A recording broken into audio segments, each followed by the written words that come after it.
Аз съм доктор Ситов.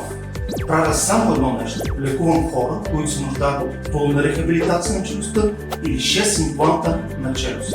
Хора, които иначе биха се изправили пред живот с протези, което аз не правя. Това, което не правя, е всичко останало.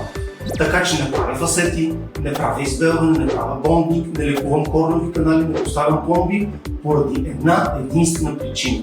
Защото имам твърде много пациенти за импланти, на които искам да помогна.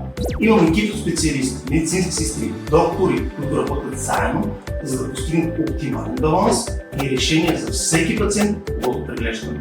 Това, което аз правя, е да помагам на специалистите с решаването на всеки проблем, от който се нуждае.